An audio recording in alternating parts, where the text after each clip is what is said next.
Teka, ibig sabihin, dahil technically bar to, di ba? Bawal si Riley dito.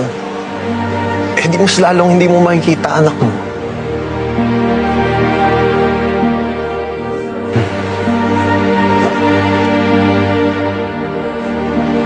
Sa umaga kasi, Doc, cafe ito eh. So, pwede pumunta dito yung anak namin. Di ba?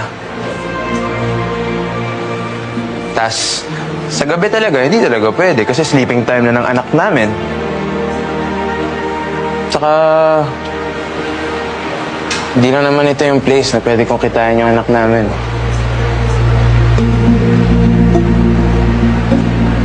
I can see him everywhere.